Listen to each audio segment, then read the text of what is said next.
Hello students, आज मैं आपको चैप्टर सेकंड का आज आखिरी पार्ट समझा रहा हूँ। जो बाकी बचे हुए जो टर्म्स थे वो आप देखिए ये क्या हैं चैप्टर सेकंड के, और आज ये चैप्टर आपका फिनिश हो जाएगा। तो देखिए, सबसे पहले बुक्स ऑफ अकाउंट कि बुक्स ऑफ अकाउंट किसे कहते हैं। बुक्स ऑफ अकाउंट का मतलब होता है बेटा the books, all those books in which transactions are recorded, in which transactions are recorded, मतलब जिनमें ट्रांजेक्शन रिकॉर्ड की जाती हैं, जिन बुक में, वो बुक्स कहलाती हैं बुक्स ऑफ अकाउंट। इनमें होता है कैश बुक, होता है बैंक बुक, होता है जनरल प्रॉपर, होता है लेजर, होता है, ये सब बुक्स ऑफ अकाउंट होते हैं। अगला है आपका एंट्री कि एंट्री किसे कहते हैं। अ ट्रांजेक्शन और event when recorded in the books of account is known as entry. कोई भी ट्रांजेक्शन या कोई घटना जो हम बुक्स ऑफ अकाउंट में रिकॉर्ड करते हैं, तब वो ट्रांजेक्शन या घटना या इवेंट एंट्री कहलाती है। कोई भी ट्रांजेक्शन जब उसे बुक्स ऑफ अकाउंट में लिख देंगे तो वो एंट्री कहलाएगी। क्लियर है।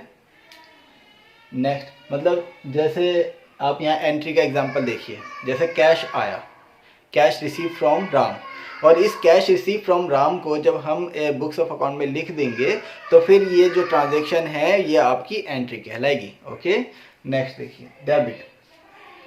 अकाउंट जो है, मैंने आपको कल पिछली क्लास में समझाया था कि अकाउंट किसे कहते हैं। Account is a systematic record of all transaction relating to a particular head at one place, यानी कि किसी पर्टिकुलर हेड से रिलेटेड जितनी भी ट्रांजेक्शन है उसको एक ही जगह पे लिखना जो है आपको, आपका अकाउंट कहलाता है। तो उस अकाउंट के दो पार्ट होते हैं, एक तो लेफ्ट हैंड साइड और एक राइट हैंड साइड। तो जो लेफ्ट हैंड साइड होता है आपका वो कहलाता है डेबिट, और जो राइट हैंड साइड होता है उस अकाउंट का वो कहलाता है क्रेडिट। तो यहाँ पर बात है डेबिट, तो ये डेबिट है, तो debit is the left hand side of an account, ठीक है, and credit means right hand side of an account. Every account had two aspects, debit and credit. Okay, next one is proprietor कि proprietor किसे कहते हैं। Proprietor, वैसे तो इसको meaning में हम कह सकते हैं ऑनर, तो हम इसको डेफिनेशन कैसे देंगे। Proprietor is the person who do investment and bears all risk related to the business, यानी कि जो बंदा मतलब बिजनेस में इन्वेस्टमेंट करता हो और सारे बिजनेस के जितने भी रिस्क हैं वो खुद बियर करता हो, उसको हम प्रोप्राइटर कहते हैं। Next of cost of goods sold. Cost of goods sold का मतलब होता है बेटा जो गुड्स हमने बनाई हैं उसको बेचने में जितनी भी डायरेक्ट कॉस्ट आती हो, उसको बेचने में जितनी भी कॉस्ट आती हो, वो कॉस्ट ऑफ गुड्स सोल्ड कहलाता है। यानी जो गुड्स हमने बेची हैं उनसे उनसे रिलेटेड जितनी भी डायरेक्ट कॉस्ट है, यानी कि उसको बनाने में जितना भी खर्चा है, चाहे वो मैन्युफैक्चरिंग का हो या फिर वेजेस हो या फैक्ट्री से रिलेटेड हो, परचेज से रिलेटेड हो, जो मतलब उस गुड्स को बनाने में जितना खर्चा। फॉर एग्जांपल ये जो है आपका मार्कर है, इस मार्कर को बनाने में जितनी भी डायरेक्ट कॉस्ट आई है, फैक्ट्री वाली जितनी भी कॉस्ट आई है, उसको हम कॉस्ट ऑफ गुड्स सोल्ड कहते हैं।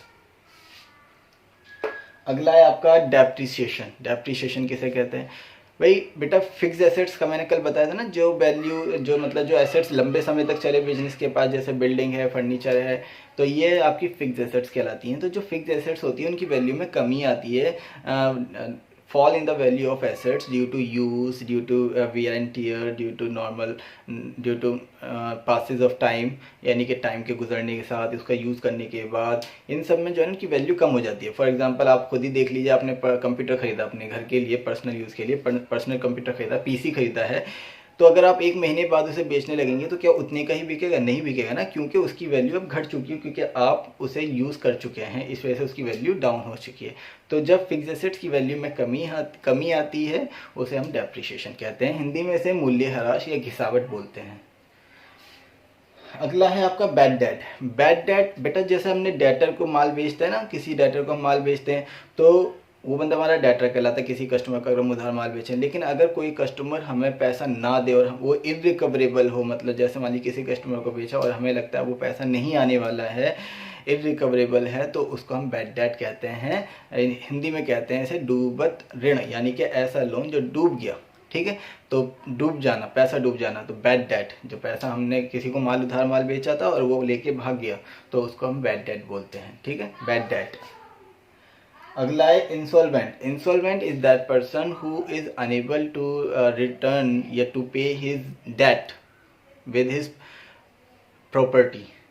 ठीक है। मतलब ऐसा व्यक्ति जो अपनी बिजनेस की प्रॉपर्टी और अपनी खुद की प्रॉपर्टी को बेचकर भी अगर अपना पैसा, अपना कर्जा ना चुका पाए तो उसको हम इंसॉल्वेंट बोलते हैं। हिंदी में कहते हैं दिवालिया। कहते हैं किसी का, जैसे हम लोग कह देते हैं कि इसका तो दिवाला निकल गया या दिवालिया निकल गया, तो वही है इंसॉल्वेंट। जो व्यक्ति अपना कर्जा ना चुका पाए, अपनी चाहे बिजनेस की प्रॉपर्टी बेचकर या अपने घर की प्रॉपर्टी बेचकर, जब वो अपने कर्ज को ना चुका पाए तो वो व्यक्ति कहलाता है इंसॉल्वेंट। और इसके अपोजिट है आपका सॉल्वेंट, यानी कि who is able to pay his date. ठीक है। बुक वैल्यू, जो फिक्स एसेट है, किसी भी एसेट्स की वैल्यू जो बुक में है लिखी हुई, ठीक है, उसको हम कहते हैं बुक वैल्यू। जितनी वैल्यू उसकी बुक में रिकॉर्ड है। मार्केट वैल्यू कुछ और हो सकती है, रिलाइजेबल वैल्यू कुछ और हो सकती है, लेकिन जो बुक में लिखी हुई वैल्यू है किसी भी एसेट्स की, किसी भी ट्रांजैक्शन की, वो बुक वैल्यू कहलाती है। जैसे फर्नीचर हमने 50,000 का ख़रीदा था, लेकिन डेप्रिसिएशन घटाने के बाद अब उसकी जो बुक वैल्यू है 40,000 है, मतलब हमने बैलेंस शीट में उसे 40,000 का लिख रखा है, तो वो जो 40,000 है वो बुक वैल्यू, भले मार्केट में वो 50 की बिके, 60 की बिके या फिर 30 की बिके, लेकिन जिसकी बुक वैल्यू है 40 है। क्लियर। बैलेंस शीट जो बिजनेस की फाइनेंशियल पोजीशन को दिखाने वाला स्टेटमेंट होता है कि बिजनेस के पास इतनी एसेट्स है, इतनी लायबिलिटी है, तो वो बैलेंस शीट कहलाती है। ठीक है। यानी कि balance sheet is a financial position statement, जो फाइनेंशियल पोजीशन स्टेटमेंट शो करे ऑफ बिजनेस।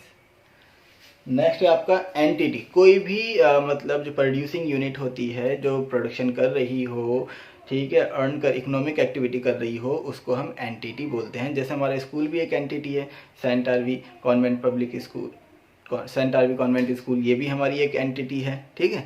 कोई किसी की शॉप है अगर मान के चलो, तो वो भी एक एंटिटी है।